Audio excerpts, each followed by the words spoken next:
RJ, my brother, text me, send me the. I'll call RJ right now. Call him. I'm calling RJ right now. Call man. RJ and say, Karan on my podcast challenging that you've ever crowd surfed at your own event in Detroit. At a period. I'm just gonna leave it at that. But look, that's not even the point. No, it's not. It's not. But let him call RJ. RJ, I got so a quick question. Hold up, quiet. RJ, have you ever crowd surfed at your own show before? Doing it. You supposed to be happy you sitting there with Kid L. Why you mad? Rock and Roll on TV on the TV is back yet again, man. Yeah. You went crazy last time. You went nuts. Yeah, that shit was crazy. I learned a lot off that about social media. What'd you learn? The comment section. Like, you gotta have a fucking thick stomach for that. What comments were bothering you? It wasn't bothering me, but I would see him and I'd be like, damn, if I cared what strangers thought about me, this would fuck me up today. Like, damn. Right. And I ain't even peeped the my pants, dog. What happened to your pants? Any shot that was wider than my waist, them pants. I look like Hank Hill. Yeah. Yeah, they always say the best strategy is to post and ghost. Post and ghost. Yeah, it's like you post something and don't that's it. It's out there. Yeah, leave it alone. It just is what it is. Yeah, it was cool though. A lot of good stuff. Your reach is. I was surprised because like it wasn't like it would be like stuff at like Crowd Freak stuff or like some local stuff or something. Oh, I saw your podcast. I was at the policy conference, Detroit policy conference, and somebody from the transportation department walked up to me and said, "Oh, are you were you just on Kid L?" I was like, "Yeah." "Oh, I loved your interview." Oh, thank God, okay, that. You feel me? That shit was cool. Yeah, man. You guys had a festival to promote last time you guys were here, and now we're on to another one. I think you guys just got the chance to meet some event hostess outside as well. They're throwing the Afro Nation event way after your guys' event coming up soon. But what was it like to connect with the other event coordinators? Ramadan? Just now in this moment? Yeah. Hell yeah. Like just thinking about the concept. They really connected. I just was like, what's crazy is like having Taki and I just had a whole TV and I'm sorry. Hey, it's not how you know him. You right? feel me? We just had a whole conversation in the car about just like alignment, for lack of better words, and the fact that we're walking in, meeting some of the organizers for the Afro Nation Fest happening here, and we just as a collective did our first Afrobeat project last year. Wow! But simultaneously doing our festival this weekend, which is our second one, and that album preceded the festival last year. It's just like it is the way the world aligns. Is kind of wild. Yeah, no, that was clutch. On the Kid L show. Coming into the Kid L show. Only here. Type shit. For sure. This Saturday is Map Fest, man. You guys are going to bring down the house. This Saturday is Map Fest. Everybody clap it up. This Saturday is Map Fest. You know what I'm saying? That's a big deal. That's a big deal. Y'all are everybody too, nigga. And the cool thing about these tickets is it says before 4 o'clock, everything is free. Yeah. Yeah. So like a huge thing we kind of realized like during the program planning process was that no matter what, like the festival is only as good as how many people see it and enjoy it. So we work on the enjoyment part, you know what I'm saying? We got the acts organized. We got like a bunch of people who are just interested in helping out promo teams. So we having a lot of fun on both sides of it. And that's just like, if that's what you need to be able to come comfortably, to bring your friends out comfortably, you know what I mean? If you're not ready to bet like $5, $10, $20 on the production, I'll take it. Like, I'm gonna show you, we're gonna come pull up, show you a good time. So please, go get your free and discounted tickets or get your VIP tickets to Map Fest so you can see what we got going. I don't think there's anything else like it in the city right now. Talk about some of the people that are headlining the show and people that are going to be performing at the show. Okay. I'm going to do the headliners and you want to do the performers? Go for it. I bet. I think personally, I'm going to just say, I think Karan, we didn't get a chance to intro him. Oh, yeah, sorry. But I think Karan's one of the coolest people in the world that I've met personally. And so what he has put together creatively or is helping come together is underscored by his very quiet nature. But he's like a quiet storm. I'm gonna just say that. Cool. So as far as headliners, we have like some of the more local headliners, but people who I think and we think have a very strong presence, like almost underappreciated. So we got our guy GMac Cash coming. He's going to be headlining on the music stage. Dope. So the reason it's like music, art, and poetry is because it's not just to come look at the main stage, buy something from the Vendors Festival. It's a whole interactive experience. So the poetry stage has its own action. The music stage has its own action. The art fair has its own action. And we really want to create it where you could come for either one of those, and that would be your whole day. But there's 2 other festivals happening at the same time. Cool. So to prove or to kind of facilitate that point, we got like acts like rap and hip hop and more hype and stadium acts. Asaka the Renegade is headlining for sure. Going to go stadium status. GMac Cash is popping out. He's going to headline, go stadium status. And that's all on the music stage over by the basketball courts. But then we got Rocky Badd coming, and she got some very, very, very, very, very, very special surprises. You know, if you've been a fan of hers for a long time, you know she got 2 sides, the rapper and then the more singer, soulful. And so we offered her a chance to bring out the soulful parts, and she agreed, and she's excited to do it. Spoiler alert, no, yes? Yeah. It's spoiler friendly. Like, from what she told me, she's going to do some of the soulful songs that we know and love already at the Poetry in the Park stage, but she's also about to drop some new music. That's as much as I know I can say. And she's going to premiere some of those songs at MapFest. Very cool. So when I say extremely excited, like, yes, this is a Rocky Badd experience like you've never seen before, and a festival experience like you've never seen before. Definitely not in Detroit. Definitely not recently.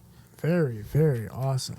And there's going to be, I'm assuming, people opening up the show that you want to mention? Yes. Oh, well, so MapFest, right? Music, Art, and Poetry Festival. But the double entendre there, putting people on the map. And those people are the people who support our brand and who our brand has deemed the brand's name, Jewels of Detroit. People who are talented, people who are spirited, people who care about the city and the culture that's going on here. Those are the people who are opening up the show this year. We have some incredible talent opening up the show. We got Bracia the Great, formerly known as Bracia Taylor. We have Chowick, formerly known as Kev Honcho. We got myself. I'm performing. Facts. You know what I'm saying? I have a small little resume. You know what I'm saying? That's building up. Cinematic. You know what I'm saying? As seen on Tubi. As heard on Tubi. You know what I'm saying? But it's a nice array of art, live art, music, poetry that, like, in my opinion, really just kind of embodies the eclectiveness of our city that is not always put on display all the time. So I'm just super excited. Yeah, because at some point it feels like rap has dominated what the main, I guess, the main thing that people are receiving more so is the rap sound right now in Detroit. It's what's taken over everything.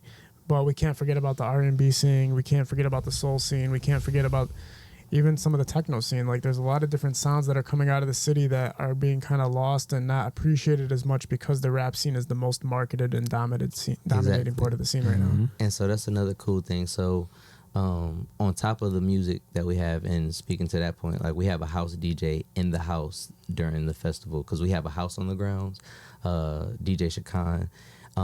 But we also have the ability now to showcase poetry, which is something that is like vital to a lot of the things that are going on here creatively. Even the music artists, the rap artists that we're talking about that we love so much, they understand the need for this poetry community, this poetry scene. So just having the ability to put those people like Soulful Poetry, Hakeem, you know what I mean, in a position and on a platform where they can actually shine and be who they are outside of just doing things like the Tigers, you know what I mean? Big. It shouldn't take for a large corporation like that or Voices in Power, somebody who's got 500,000 followers, you know what I mean, to come and shine a light on what's right here in our own backyard. So right on. It's awesome that you guys are putting in that effort to do it. How do you guys decide what the best decision is for who to put on a lineup? Like, how did you guys scout which artists make the most sense for your festival? Brutal honesty. Straight up. Number one, first and foremost, right? And also, this is year 2. So we have a little bit of experience you know, Taki has a lot of bit of experience. Our partners, Quasi Huffman, he has a lot of bit of experience. They've done a lot of big festivals a lot of big festivals. A lot of dealing with, a lot of review. The brutal honesty is absolutely first and foremost, but also with the brand being music, art, and poetry, and not being food, not being support your local Detroit artist. You know what I'm saying? Like, we're promoting to you that you are going to experience these things in a way, shape, or fashion that is similar to the one that you are accustomed to experiencing them on a commercial or mainstream, or to your favorite level liking. You know what I'm saying? Yeah. So it was imperative that we chose the right people to back that up. And then there's still full transparency, right? There was still the option 1 hour time. We sold a 1 hour time slot to the people in our community. We didn't sell it to the world. We sold it to the people in our community to be able to have an option. You know what I mean? Outside of that, it was all... Well, it's an opportunity at the end of the day, right? Like, for me, to answer your last question, or to answer this question, or to answer your last question. So when I say brutal honesty, it's like people not... It's not rap that's taking over the airwaves. Like, it's hype. It's Flash has taken over. Post pandemic is Flash, right? And in the form of rap, and I'm like, that's cool. So people come and they go to these places and they feel all this rah rah and this energy. But I'm like, what if instead of hype, it was just fun? You know what I mean? Like, what if instead of I'm selling you scale, it's just fun? Come here, you're gonna have a great time. And you contribute $10 or $20 to that great time, right? And then, so what we can do on top of that is we creating a place for people to be themselves who have already proven that they can handle the crowd part. You know, everybody on the list was selected because of the quality of their music, art, poetry, by the quality of their process and the amount of work that they put in, the years of work they put in. You know what I'm saying? To earn public perception. And that's what I think it is. So we didn't, and financially, you know, I'm not sitting on $50, $60, $100,000, right? But even if I was, I would still have picked local flowers. Excuse me. I would have still got the best from the city just to show people what that kind of felt like. Right. Especially because like GMac, man, Rocky, man. I'm not gonna lie, like, just as a Detroiter, right? Or I'm from Highland Park for real, but same thing. As a Detroiter, I just love them. You know what I'm saying? Like, I watch them come into their brand and themselves. You know what I'm saying? And so to be able to, like, have a platform that also helps them, you know what I'm saying, and also brings them closer to the people that they're trying to reach. That's my bucket list. I was telling him in the car, my bucket list was to book Rocky for a R&B type show. She did it once at Club Blue, had a live band. It was awesome. And I was like, dog, I wish she did that more, I bet. So it was like, we make it happen. But that's the thing. It's instead of scale, right? Instead of yelling about the biggest name that's going to be there for, 30 minutes, 40 minutes, a 7-hour festival. Come here, enjoy the sun, watch people do art, eat great food, listen to great music, chill inside the poetry house, chill outside at the outdoor poetry days. Like, it's like a dream come true for me. It's like a perfect day out, in my opinion. Yeah, it's like everything that you had is coming to fruition, right? Yeah. And it's like, it makes sense. If it all aligns in your mind and then it actually ends up happening, it's most likely going to be successful as fuck, right? And it gives people a chance to prove themselves. All the artists on the scene are people who believe themselves, and we believe if given a chance, they could rock a show. Yeah. You feel me? So it's like, bet, let's go, let's see it. And we all believe it's true. We just want to see it. I want to bring a post up to you guys' attention that I responded to yesterday on Detroit Rap Daily. Real quick. It's a person named, I think, Michael. Actually, I don't want to say his name wrong, so I'll just pull it up first. His name is Carmichael 313. And what Carmichael 313 pretty much said is that he's calling out Detroit's music committee scene for lack of activity inside of the Detroit music community. He says that artists are not getting fair chances and opportunities as other artists may receive from awards, culture support, radio, shows and events, interviews, and etc. should Detroit have a better music council? Now, when he's saying that, I'm assuming that he's saying that getting on showcases or getting on events has a lot of red tape and a lot of mechanisms where it's not as easy for upcoming artists to get involved. Now, I responded to Tim by saying, you got people like Crowdfeek, you got people like TV, you got people that are really supporting and helping to build that infrastructure. How do you respond to something like that? Friday Night Lights. No, that would be my first words because I know you got a better response. Yeah, no, that's real. So Friday Night Lights is our bi-weekly open mic event that we have. Because my full length answer is in Detroit, I ain't gonna say why, but what I came to realize is if you believe in some shit, you gotta create opportunities to showcase it or take opportunities to showcase it. Me, I'm like an event person, so it's more make. It ain't a lot of people that's just gonna give you money and let you do your event. No, I did my events, and then people started giving me money for it. And that's the same thing with artists. Like, they gotta understand that if the opportunity ain't being given, part of your success, part of your vibe is that you make opportunities. That's why every famous rapper talk about they a go-getter. I'm a hustler. You know what I'm saying? The work don't stop. You know what I'm saying? Like, niggas rap about that shit and then turn around and be like, I didn't get enough. Like, all the award shows is made up. You know what I'm saying? Go make an award show if you want an award. But make a good one. Yeah, I kind of told him that. I was like, you're not the one to break the code, and the fact that a lot of these award shows are paid slots for people to get. It's marketing. Like, you're literally marketing. They not to get ready on the for that award combo, show. kid. Yeah. They still asking me how I booked your interview in January. People will see this interview and be like, dang, how'd you get on Kid L? I'm like, you're not even ready for that answer, dog. You don't even want to play $10 cover at the open mic. You know what I'm saying? You don't even want to pay $20. You're not ready for that answer. Well, marketing awards is kind of a different level of marketing because to me, it's like, come on, you didn't earn that. Like, I get it if you pay to perform at a show or you pay for a feature. I get it. It's like you're trying to get access into working with somebody to see if your exposure is worthwhile. But the book an award is almost like saying I deserve something that I didn't earn at any magnitude, kind of. No, absolutely. So you want to weigh in, dog? I feel like you're in the industry. I also want to say too, though, if you to his point, and I think that this is something that more Detroit artists and like up and coming artists need to take heed to. Our market is not the ones we compare it to when we make statements as such, in my opinion. And I say that to say, like, because you mentioned like Crowd Freak, and then you said like Taki. Give me two more. That are running hosts and events and everything like that? No. Oh.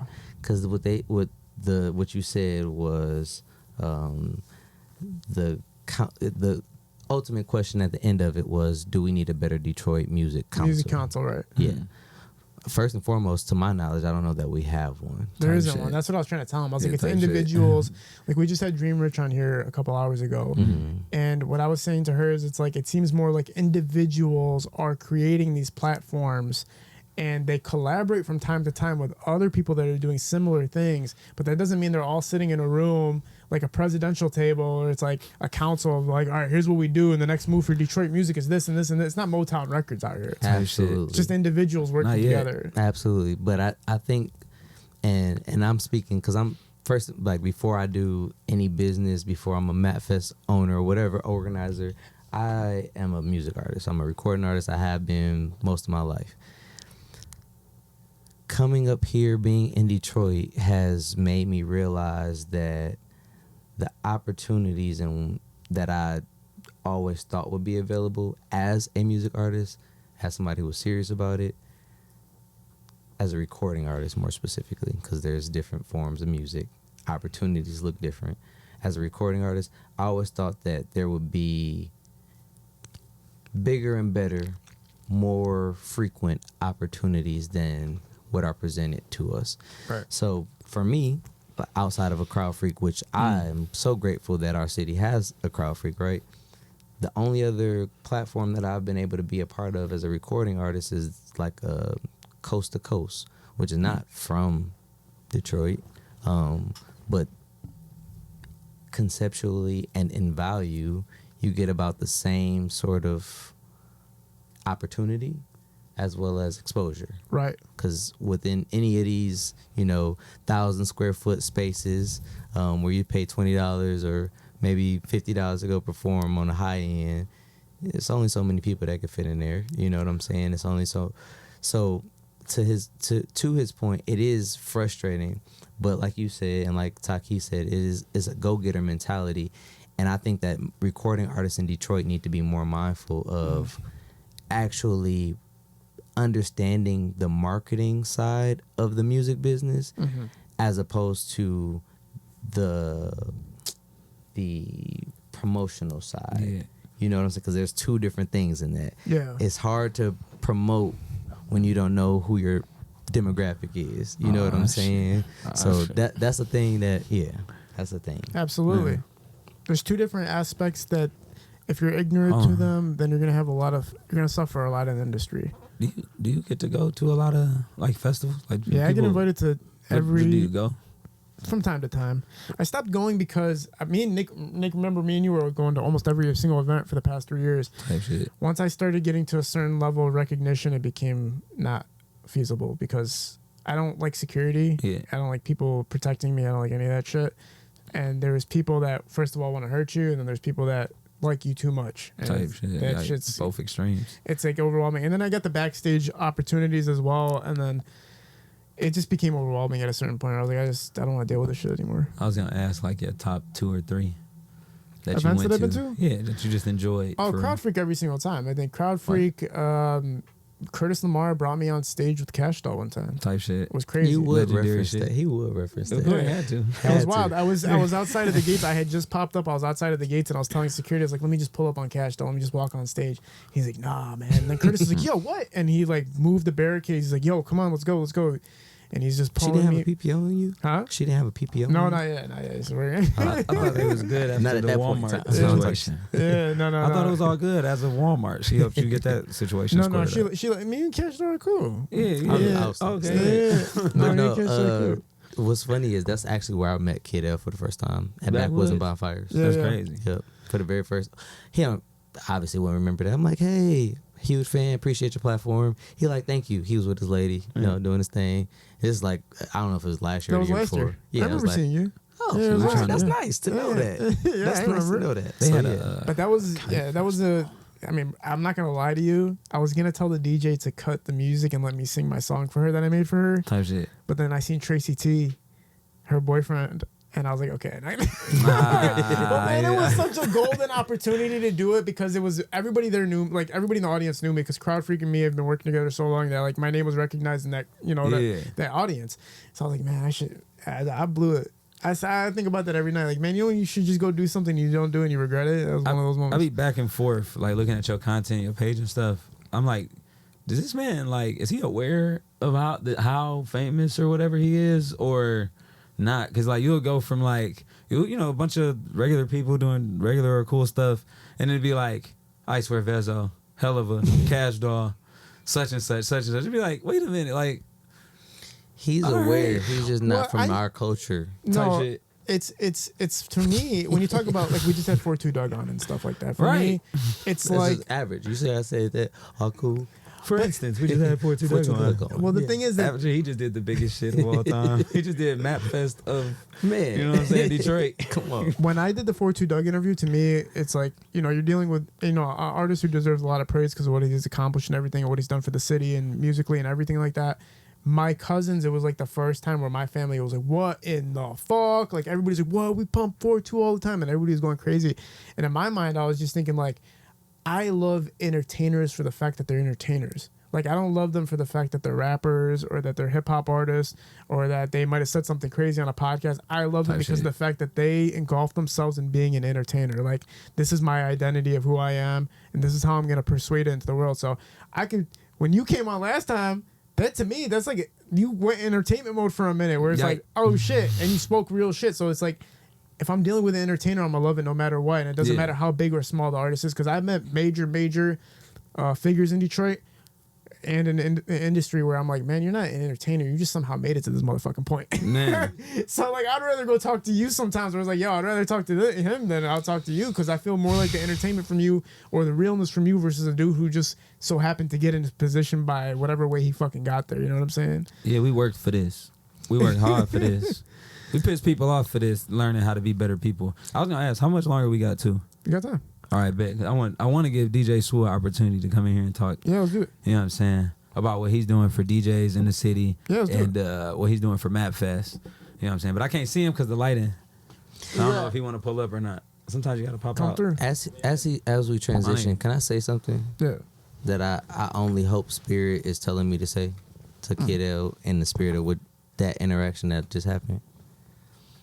What I said when I said you're not from our culture.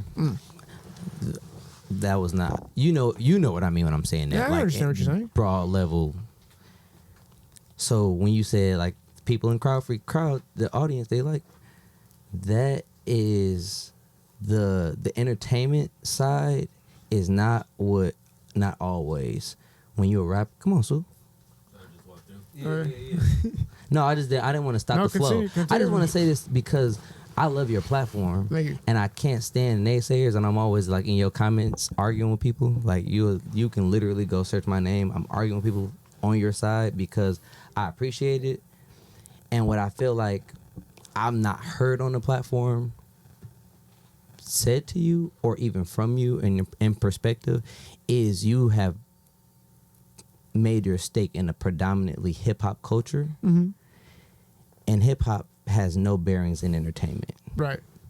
Like it's become entertainment and it entertains us, but like, well, my whole thing was always entertainers, right? So yeah, I know yes, when I first started off in entertainment, it was like 2011, and I was doing everything from comedy to documentaries to working and shooting rap videos for my friends. One of my friends, Nolan Presley, is 2 Chainz, a sound engineer right now that I was shooting with at that time. And then I met Sada Baby in 2017. He hadn't blown up yet. He was still on the simmer. Me and him was in the same label at a point in time. And so, you know what I'm saying? So yes. It wasn't like it broke open the doors, but because he broke open the doors roughly around the time we started working, I got involved in that network now. Yes. Because I'm the one who shot these 1 million view videos. So I'm networked now, and I'm a part of it now, and to some degree, and I'm getting booked by everybody. And everybody that's booking me is from Detroit.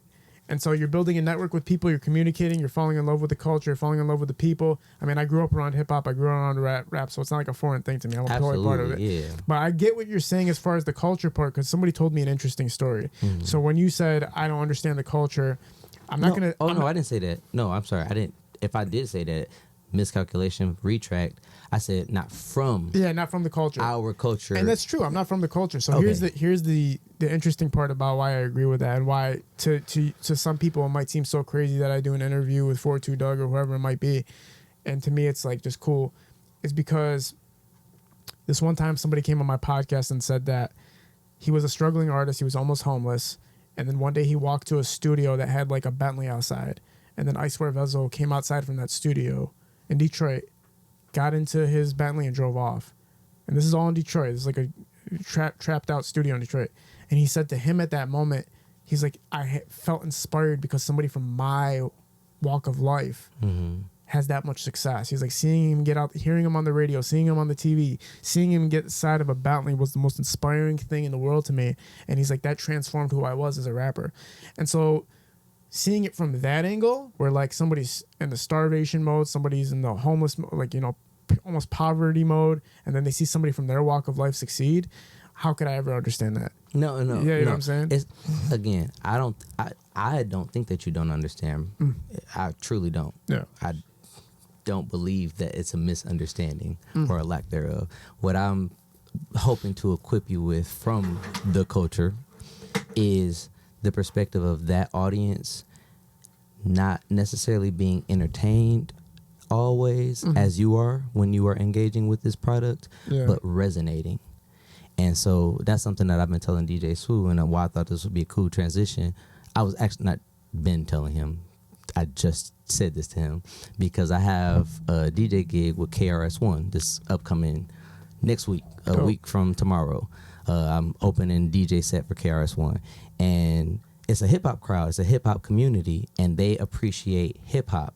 A part of hip hop is turntablism, DJing. You know what I'm saying? So there is a part of hip hop that defies entertainment. It's just like who we are, how we are, what we are.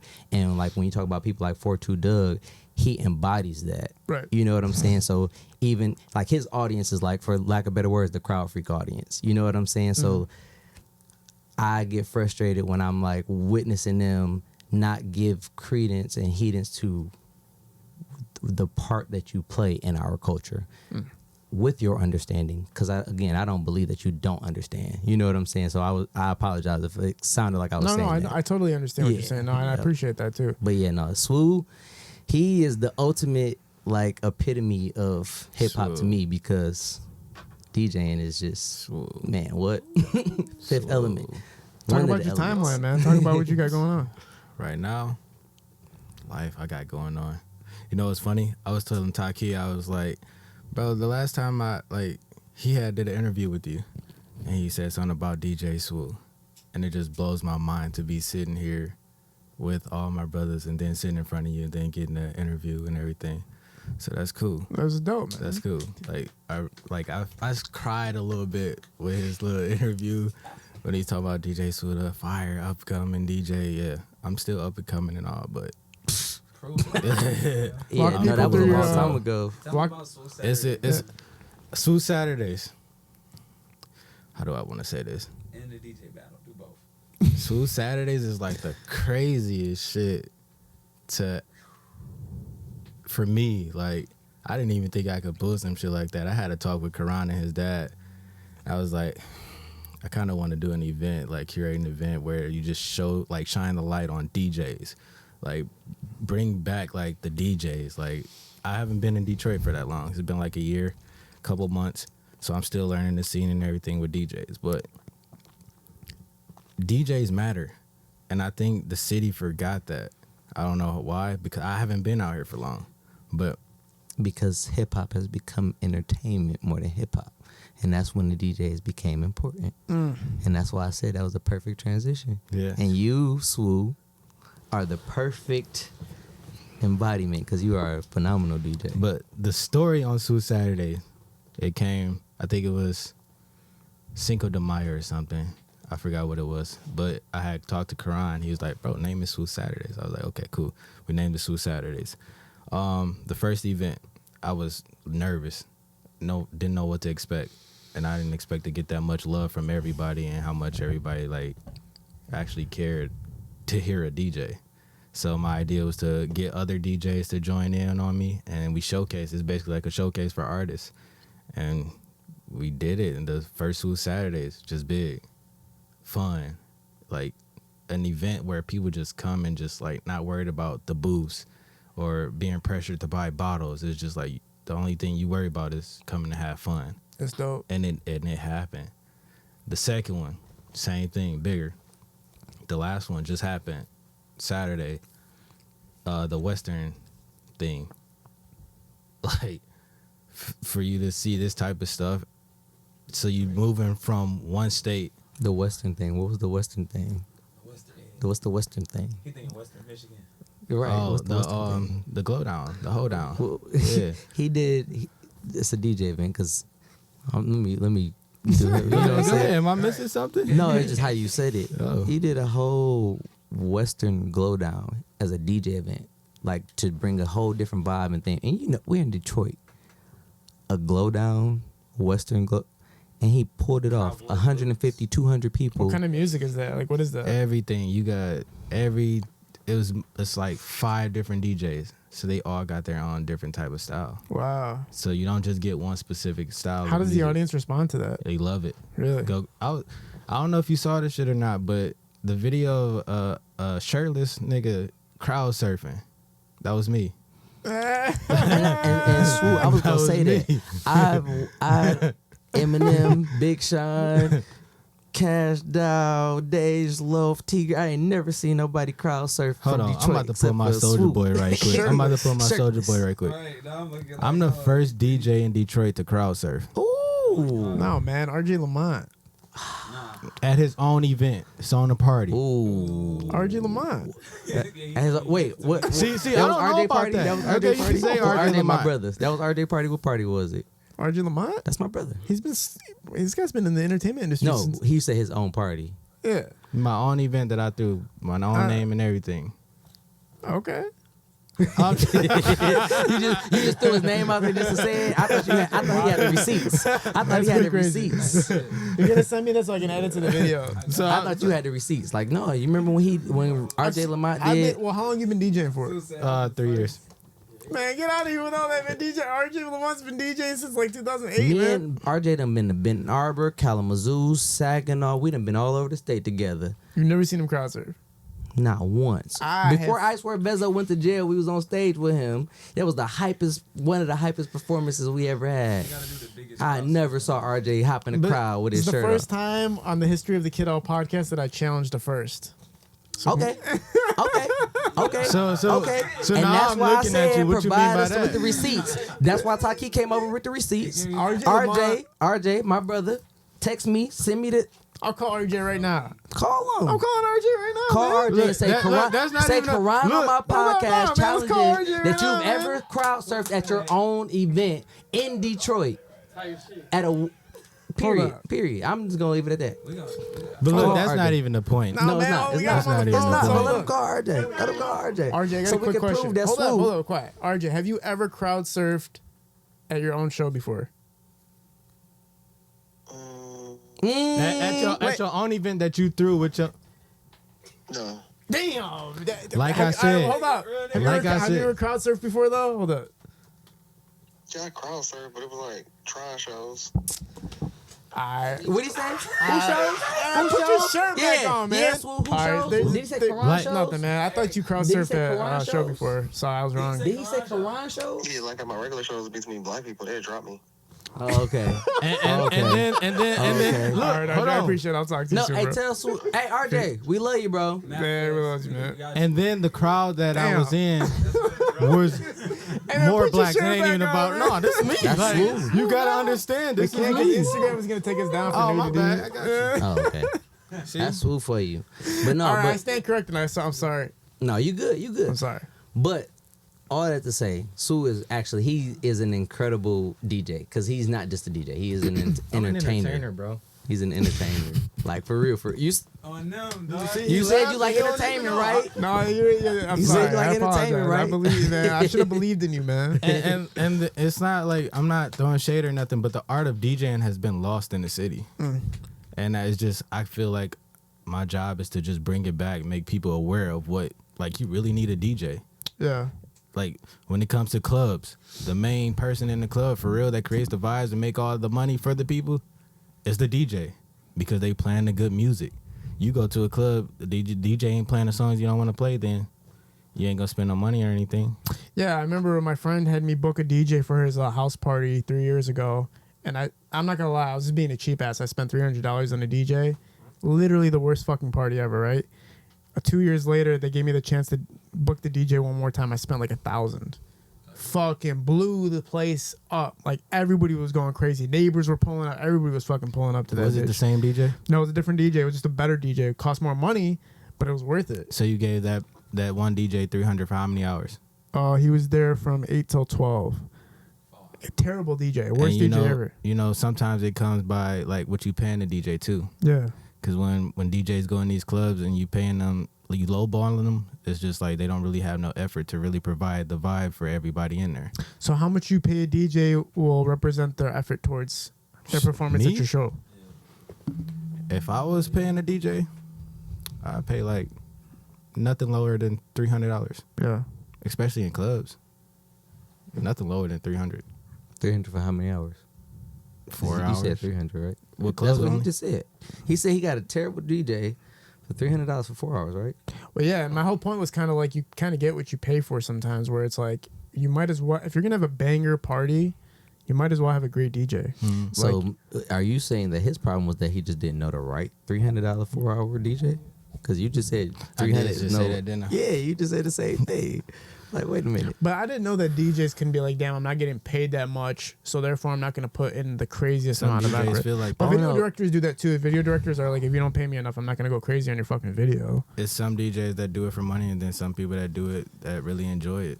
But money is definitely a factor when it comes to like some DJs, Yeah. realistically. I feel like though in that analogy that you just gave, videos and DJing is two different things. Like if I'm a DJ, I got to be here for 4 hours, regardless.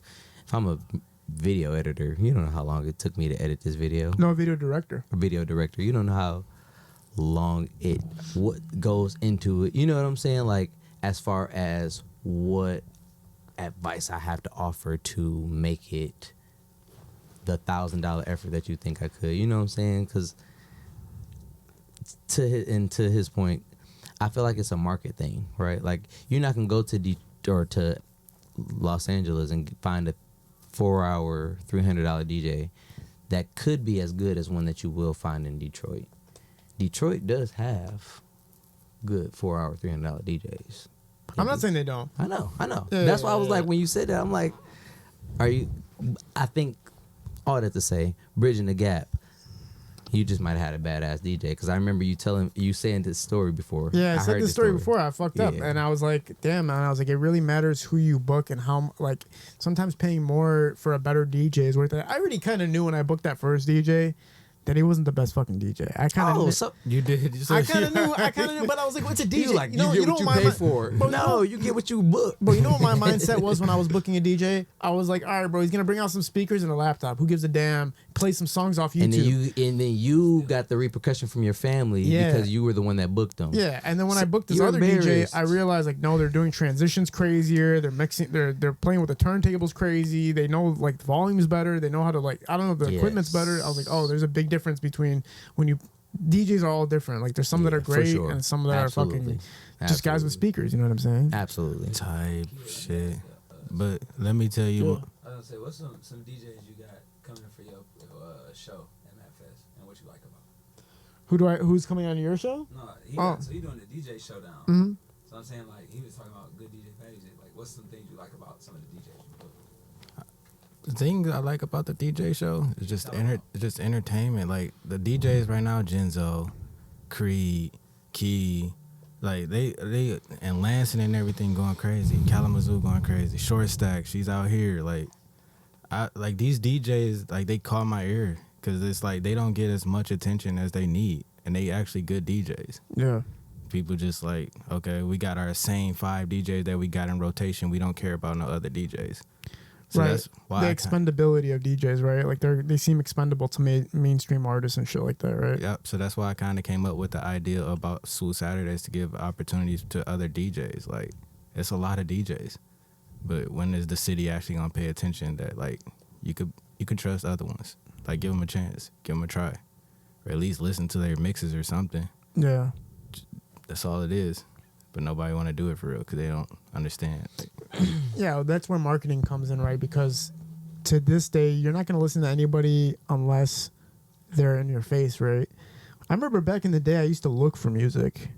Like, I don't think people do that anymore. I don't think people actually like go and actually look through catalogs. Let me find an artist that I actually like. I think more so it's like, yo, who's on Detroit Rap News or who's on Say Cheese TV or like, I don't think people are actually surfing. No, people do. I think it's just it looks different today. Really? Like for a certain demographic, you are 100% right? Like, yeah, there are definitely those people. But like me, I literally have a Spotify subscription purely for finding new music. Really? How do you do that? No, that's why I have it, because their Oh. algorithm is a little bit better than Apple Music's new music algorithm. So they are better able to dictate what I might like based on what I listen to than Apple Music, in my opinion. So that's literally why I pay $150 a year just to find new music that I might have never been able to hear on the radio. Or so people are out there. I think, like, to Sue's point, it's more so a matter of when we're getting in spaces and places of people who just appreciate. Now we need somebody who also appreciates if they're facilitating, right? You also should appreciate the thing, the medium in which you are providing. You know what I'm saying? It shouldn't be you are only placating toward what it is that you like, what you do, XYZ, or even just maybe even staying in the medium in which you are able to find music, i.e., like I said, you are 100% right. A lot of people not looking for new music. You know, I mean, that's how I've been finding music recently, but I do agree with you, like that when there are platforms to help find that availability, people fuck with it, you know? There's so many niche crowds in this world that it's like unbelievable to me to this day, where like there's people who are just totally zoned in. There might be a whole group of people, thousands of people, like I just want to hear DJs mix all day. Like I just want to see them on the fucking turntable all day. Like those guys exist. It's just how do you find them, you know what I mean? Like you got to figure it out. As far as your events are concerned though, how have you been getting people to pull up to the events? Making them having a good time. My last event, making sure they enjoy it. It's not about me. It's about the people, making sure they having fun. But one more thing before Todd come back. That Matt Fest ticket in your hand. Yeah. I'm pulling up. No, I just want to. No, hold on. I'm going to show you why DJ Swoo is DJ Swoo. Okay. I'm looking in your eyes, too. You'll see. What? At the wait. show? Just wait and see. All right, I'm pulling All up. right. I better see you crowd surf too, goddamn. Look, man. So humble. He just asked you how you getting people to pull up, and you said what? Oh, because it's not about me. Like it's not about me. Because it's not because I've been on festival stages and all over. That's cool and all, but I'm out. Damn, man. How? It's DJ Type shit. I was philosophizing about DJs. I love it. It's dope, right? Yeah, DJs are dope. Shout out Nick Speed. Nick DJ Speed. Swoo told me OG. when he basically like or early when we had met, he's like, bro, I'm like one of the best DJs in Detroit. I was like, you're low key, right? But you can't say that until you prove it. You got to, like in Detroit, you got to prove it. Everybody say it. And I was like, so you're right. I fuck with what you're doing, but you got to show me. And that man right there, nonstop. He swooed it. Swoo and swoo. You know what I'm saying? But I ain't even met Boom. They ain't even met Boom. You know what I'm saying? Yeah. And that's why it's like, you know, I don't even know how to describe it. You got to just see it. It's like people, it's fun. Have some fun. Yeah. What was the turnout of the last event? How many people pulled up? What was it? We counted messily somewhere between 1,500. God damn, son. So we can confidently, you know, if I say 1,200, I don't have to blink. Like I can 1,200. There were 1,200 people there. It was a great, awesome shoot. It was an incredible first anything, you know. To even like match it this year would be awesome. But well, the second one's always outdo the first ones, right? Yeah. Unless the first one sucks. Unless the first one sucks. But I didn't hear any. I heard only positive reviews from the last one. That's hard. You heard about it? Yeah. That's hard. And we've already doubled our ticket sales, so there's that. Oh my God. So there's that. So like, yeah, like how you get people, how we go about telling people we're super understaffed. I'll say, you know, we're a great group of humans and it's awesome. But you know what I'm saying? So we do a lot of like guerrilla style tactics, like we making it happen, but it's that's just marketing wise. But what it's really focusing on is like personalities and vibes. So we have a team of like ambassadors. We already have, you know, our team, Jewels of Detroit, you know what I mean, who really, really make this thing happen.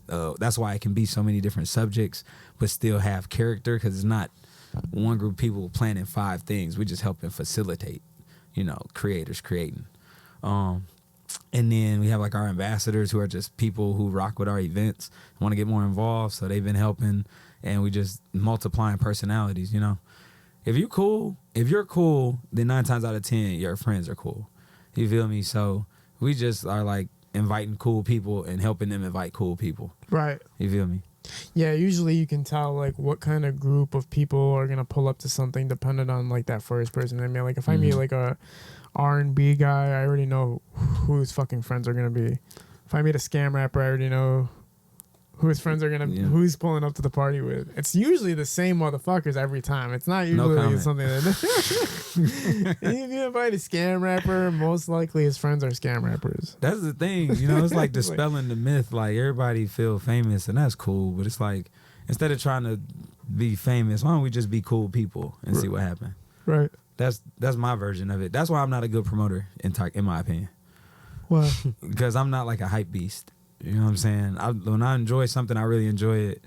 I don't ask people to go to shit that I don't think they would like. So my numbers are, you know what I'm saying? well, it's the old strategy of a celebrity is supposed to make his audience feel like he's larger than life. Wow. You know, and that's how they sell everything. Even if you're not that damn good, it's almost like, oh, but he's huge. Like he does all this shit. There's people think about the cap era of Instagram, where people were literally driving around with $1 million in their car, fake money, and passing it out to people.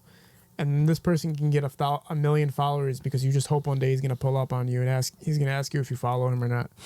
You know, and it's like, these people are becoming famous, bro. Imagine. And they're not talented. They don't have any skills or abilities or creativity. It's just that's why this whole It's a wild time, dude. yeah, it's a wild time.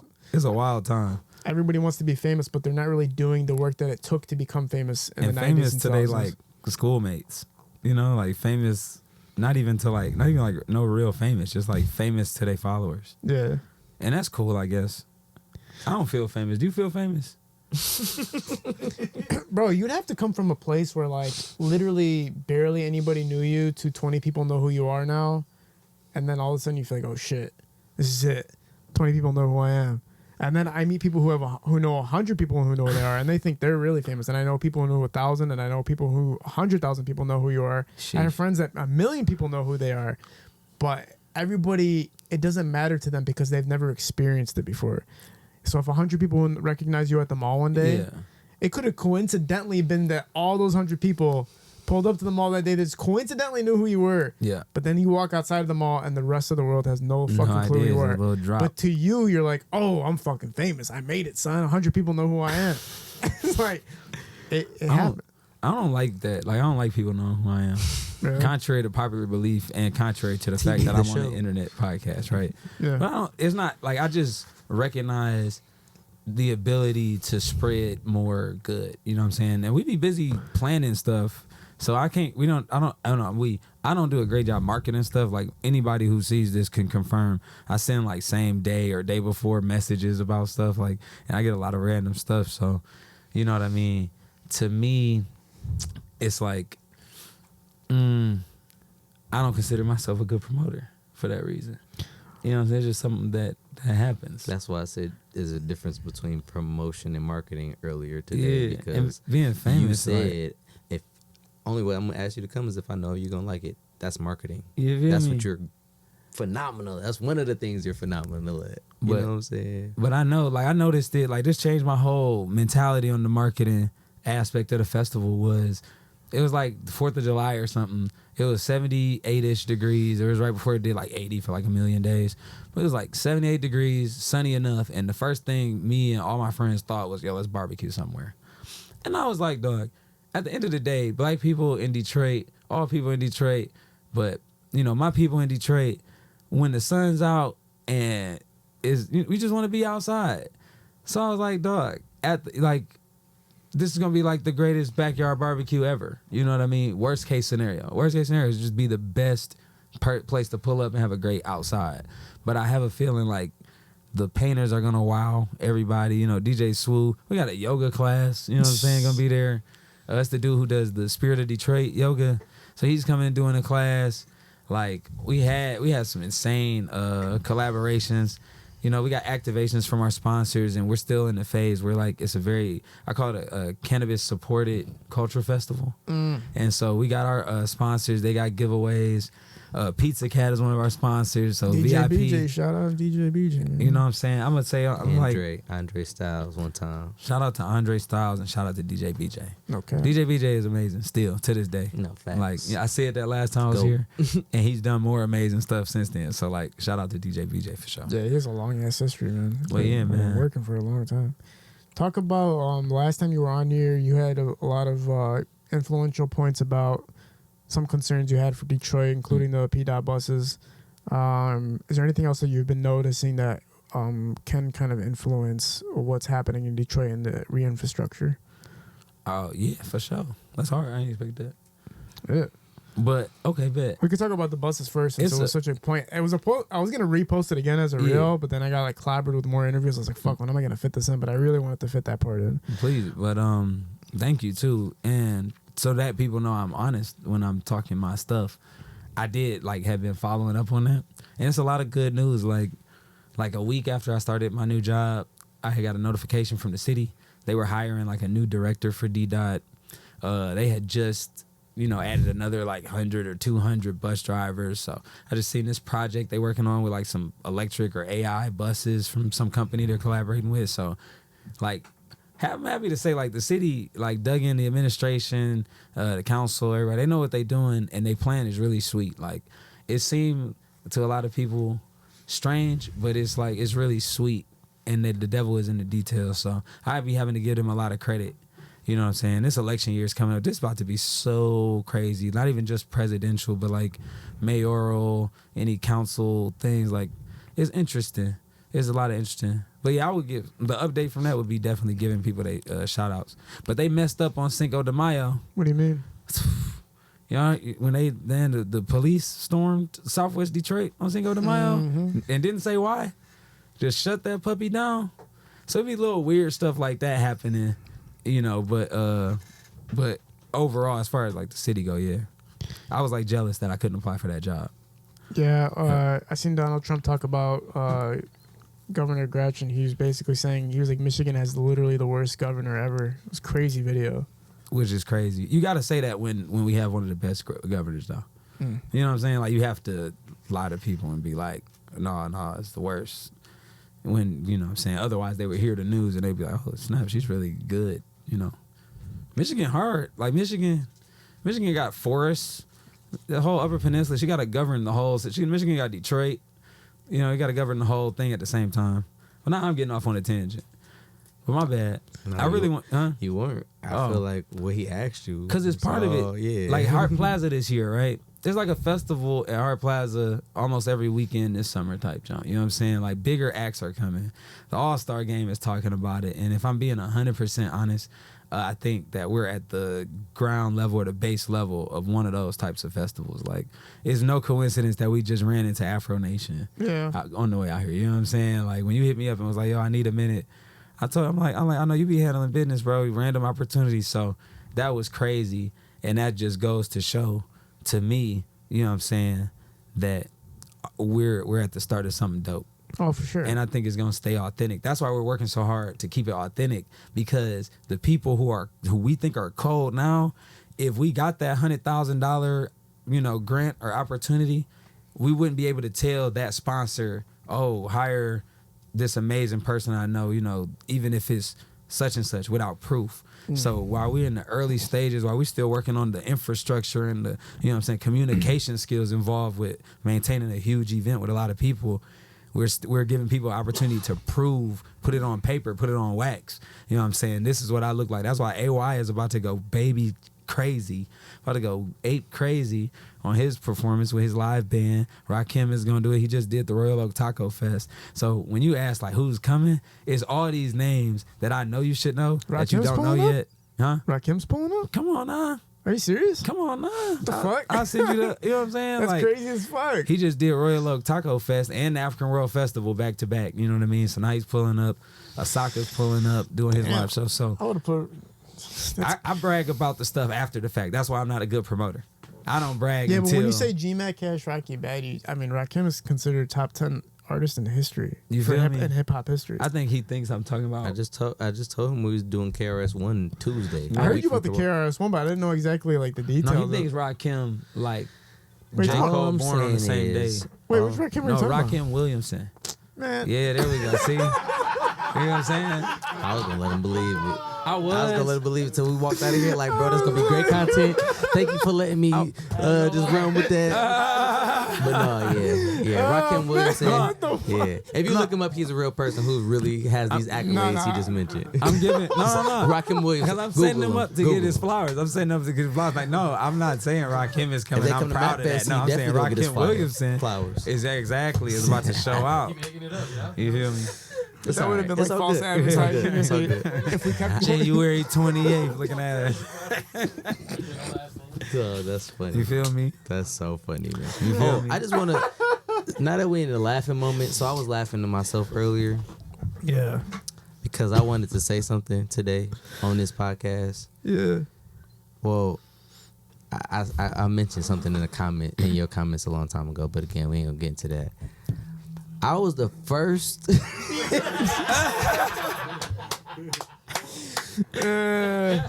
So no, I was literally laughing because I'm like, this is low key facts and it's true, but like I just want to say this on Kid L just because it's the first thing, right? Yeah. I was the first Detroit artist with a feature with Dej Loaf on all streaming platforms when she blew up. Look it up, Google it. Arbraeus was the second one, and I could tell you the name of both of our songs. Mine was called "Fail to See." So you were the first person to have a feature with Dej Loaf? When she blew up, yes, on all streaming platforms. Like drop them. On all streaming platforms. That's the specific. Who started the first? The first person to say they were the first Was it was Tito? the person that said he was the first person to say "my baby." No. Oh yeah, I remember. That don't Yes. even count. Oh yeah, that's why it was so controversial. Who was after him? That don't count. After him was he said he was the first person to have the rap name Baby in it. He don't count. Who next? After him, it was the first person. You remember them in order, chronologically. The first couple ones, because after that it had to be like a steamroll. But these are all trolling. It sounds like. No, the first one don't count. But if he came back and said, "I'm the first person to say I did the first," then he could. Now he on the record. Okay, but he okay. false flagged. So Okay, damn, okay. dog. Yeah, it was a lot, man. You know what's funny?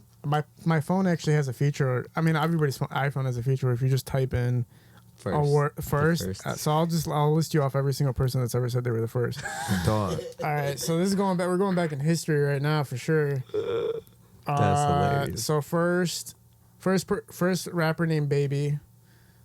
Okay, then first person to buy from the new Gucci store in Detroit. Yep. I remember him. I know him. That might have been a fact. Well, which one? Wait, who was before that? He's at the ribbon cutting. Rapper got Casher Quan said he was the first scam rapper in Detroit. You know? First rapper to play hockey. Maybe. Oh, that's That's fire. He probably lying because I feel like I was, but that's still fire as a because he said rapper? it on Kid L. First hockey player that was a rapper. I was the See, first one, that's and not I proved it. that's I got Akbar. pictures, but That's that's Akbar. cool. I'll give him that. That's He said it Akbar, first. dog. I ain't gonna lie to you. That was Akbar? First McDonald's manager at the age of 16. Akbar was playing hockey in like First 01. McDonald's And he started manager rapping at in 16. 05. That's very specific. First person to make it out of Detroit was crazy. I don't even know how. Hey, y'all get y'all first What is ready. make it out? What Hey, y'all get y'all first ready because I know what our next first I about was to be. Livonia. We about to be the first people to do five I made first it out. all together at Kid L. What is it? We about to be the most first ever, the first most first. What was the first? I'm about to have all 5 JOD come in here and do a first. What were you the first to do? We the I'm gonna first be to the do first that. person to have done that once it's done. But Or Yeah. you were the first person with Dej Loaf to feature with Dej Loaf. yeah. You're the first person to bring on 4 other people. My considered first, my first here was setting out that march. That was crazy, man. Oh, word! I hope you enjoyed that. That was incredible. Thank you, man. You might also be the first person to run across the Lions I might. Hey, no cap. What? field. I might be the first fan. Look, all right, here's what happened, and I'm going to let you tell me what first is in there if it's one. Okay, so on Lions opening day, I had got stood up for this date. This is I was not, at the time, they were really, really bad, and it was really, really hard to watch, but God bless. But, so I go on this date, and I had tickets behind the pylon. And I got stood up. She was like, went to sleep after work. I totally believe her. She's like a doctor now. God bless her. But so I'm there and I want to leave, and I'm at like really low, and it's a long walk to the front door. And I was like, I ain't walking that far for these niggas. They gonna have to escort me the fuck out of here. So then my brain hatched this scheme, as me and some people in the audience hatched this scheme where it was just like, how far, if you jumped on the field right now and ran, how many yards do you think you would get to before you got caught? I'm gonna ask you that question. How far? How many? 20 yards. 20 yards. You know what I'm saying? Like you a punt return. All right, cool. So I was in. Everybody. We asked You like hear how you 3-4 measured it people. first and foremost. You hear how you measured it? We asked like 3 or 4 groups of people, and they're like, "You about to do it?" I'm like, "No, we just trying to see what everybody thinks is a respectable amount." Because I'm like, if the number is like, There's a respectable amount. You hear the respect. you feel me? To just say wanna- you did that, because if you jump on the field and you just get escorted out, or if you trip and fall, you're, come on, it just sucks. Yeah. But anywho, so the number was 20 yards, including the fact that there was 10 yards in the end zone. So it was like, you know what? If I made it to the 12-yard line, I would feel like I respected myself. So me, I was like, shit, I can do 12. I can get to 12. You know what I'm saying? I saw something. But anywho, so this thing happened. And so, long story short, I did it. I don't remember all the details, but because like almost I blacked out. So the dude moved, slid, jumped, landed on the field, didn't break my ankle, go. I look up, and I'm at like the 30-yard line. Whoa. You know what I'm saying? I was like, oh, okay. I was like, oh, shit. So I look up, like this is when I blacked back in. I look up 30-yard line. I'm like, oh, shit. Like this is okay. And then I look up again, and there's no one on the field. Like no players, no referees, no security. I don't know if I just couldn't hear because I was like overwhelmed or if it was quiet, right? And then out of nowhere, I get to like the 50-yard line. And I was like, and then I heard that, and I was like, oh, shit. Then it was like Usain Bolt. Like I was just like, I'm gonna take this as far as it can go. So then I get to the 10-yard line or like the 20-yard line, and I see the security, and there's just these 2 security guards. I'm not gonna describe them because then they'll know who they are and they'll feel disrespected. And it was, you know what I'm saying? It's all fun and games, guys. But there was one who looked like I could take him in not a fight, but like I could, if he hit me, it wouldn't hurt as bad as that guy. And so at the 20-yard line, I started veering to the left towards the guy I was afraid of to make them think that I was challenging him, to throw him off his game. Then at like the 5-yard line, I cut back towards the guy I thought I could take. You know what I'm saying? And I faked like I was about to go high, so he would try to tackle me, like grab me by the chest, and I just ducked in the end zone though. Oh my So god. motherfucking full You made it. court press, 100 yards. Got a touchdown. At the Lions game in a Barry Sanders jersey because I wanted to look fresh because I was supposed to be on the date. He was the first person to do that. AY, Swoo, and Quasey all got a first. I gave my first. Wait, you have so to that's say 2. what the first was so people understand what the first He was. wanted you What to I did. deduce No, the you have first. to say. I was the first fan to score a touchdown at the Lions game. I was also the first person at that game. I was also the first person at that game in a Lions jersey to get in the end zone. You feel me? Because I was wearing a Barry Sanders jersey. You feel me? So, 2 fun facts. That's Damn, fire. legendary. That's fire. Who's got the next first, man? Type shit. That's super fire. I'm not gonna lie. But no, Quasey, AY. Huh? Tell them your gift from all NFL stadiums. No, because somebody might want to take me somewhere. Why you hating? Oh, you got banned? You got banned? That story alone gonna get him Oh banned. man, that sucks. That story alone gonna get him banned. You know what I'm saying? I'm banned from the games. I don't know if I'm banned from the facility. I haven't been back though. You know what I'm saying? They'll forget about it. Yeah. I mean, I ain't tripping though. We had our fun, dog. Hey, why? What's up? Talk to him. Hello. How we doing, man? Brian, you dropped a quarter. I'm keeping it. That's my shit now. Only real chance me. What up, though? Sorry, you wasn't. What's your first, man? I'm AY, by the way. My first. So I'm the first artist within 2 years of his career to help create a festival, and that's real shit. Y'all can look that up. You know what I'm saying? After creating, you know what I'm saying, I dropped my first song 2021. Consider myself an artist after that, and then came up to Quran. You know what I'm saying? Started creating MadFest. Right, I still don't understand what you were the first to do. Like, what do you? What? Well, look. So I'm an artist, right? Okay, yeah. I started my career 2021 is when I dropped my first song. That's when I consider myself, a musician, music artist. Right. After that, I joined a group called JOD, Jewels of Detroit. That's the group that puts on MadFest. You feel me? That the CEO, Karan, when I was just sitting here, came up to me and asked me what I wanted out of JOD, and it was a big festival, something big, something to compete with Crowd Freak. You know what I mean?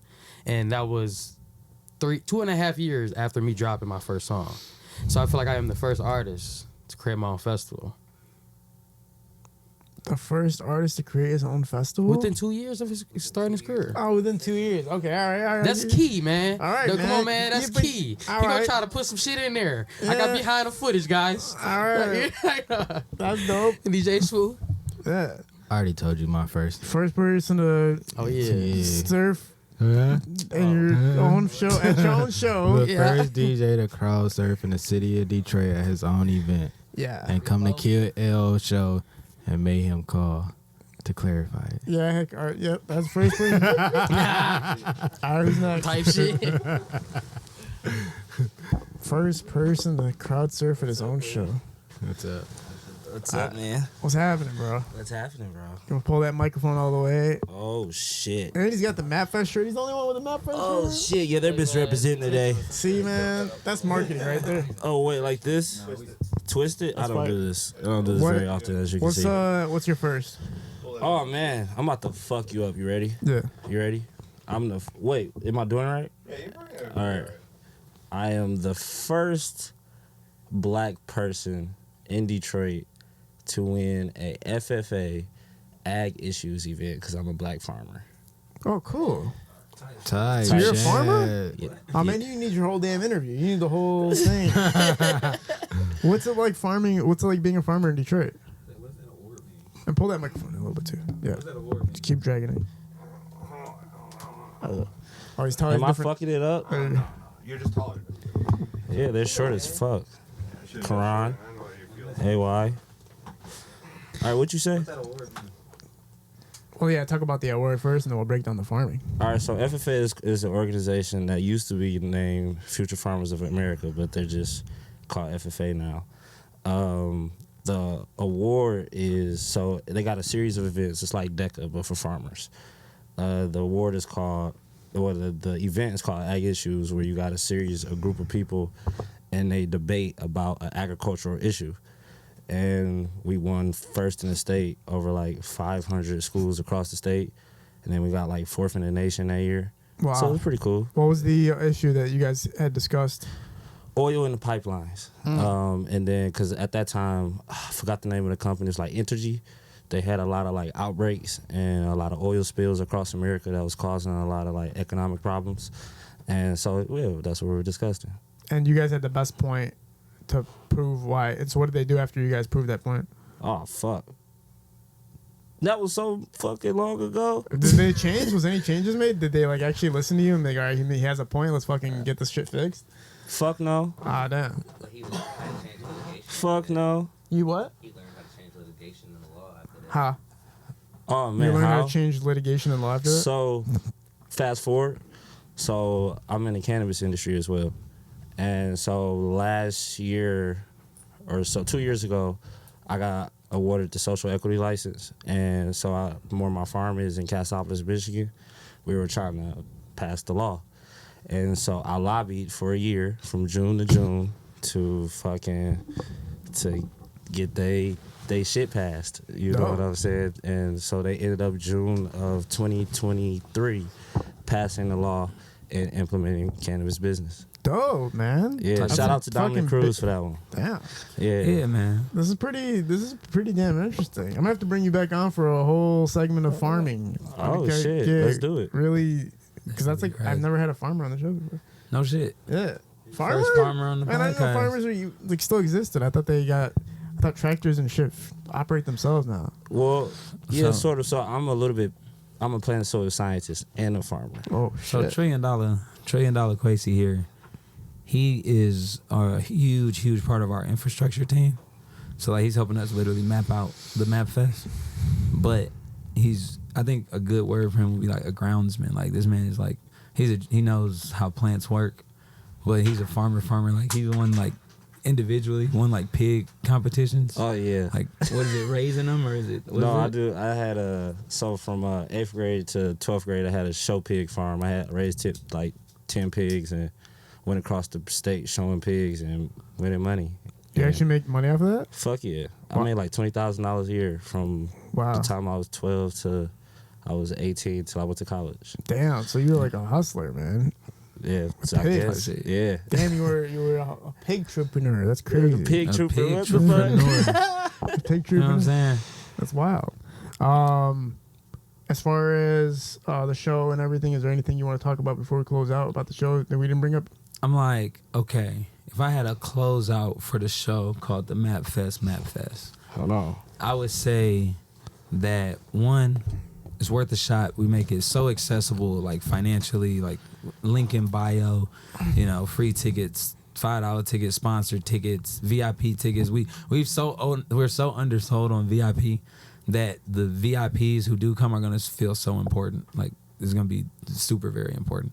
So grab some of those and just come have a great. We're trying to bring arts festivals back to the city, where you can just come enjoy them. So come pop out Map Fest. Tell us how we did. Come see how we're doing. Don't wait till we're big enough to book Beyonce because that's expensive for everybody. For sure. Yeah. It was very cool to have you guys on. It was very interesting. It's the first of the first. That's wild, right? Yeah, it was wild. We got 5 firsts. We got a first farmer. You know what I'm saying? So we got a bonus first. I gave some art last time we came here. You know what I'm saying? So there was a first for that. Last time you came here, you get the artwork. You put out the fraternity dance, which I accidentally put as. What the hell did I accidentally? It was sorority. Sorority. Dog, I was gonna ride the. I was gonna just stay out of it. Like, no, yo. you know why? You know why we changed it? Because everybody was messaging me and Keith to take it down. Type shit. They were like, "Don't disrespect our fraternity," and we were like, "What the fuck? What's happening, bro?" There was people who were willing to kill us. They were like, "Yo, don't fuck around with that man. shit." Yeah, man. I was like, well, for the record, we wasn't. It wasn't none you of them. guys. It was anybody who was a part of Detroit fraternities was like, "Yo, that's not a game to be played with." We're like, man, and people literally like still think like to this day that I like actively dislike Drewski because of that interview. Like that was like the hugest viral moment, and I'm like. Fuck Drewski still, because I checked right before this interview and the video's still up. But not in like a malicious way, like, you know what I'm saying? It's more like, I just ain't about to entertain that no more. Right. You know what I'm saying? So that's that's what I meant earlier about like, I saw the power of social media. Yeah. Because that was like a 3-minute part of a conversation. I think people undervalue the fact, and we didn't know this either.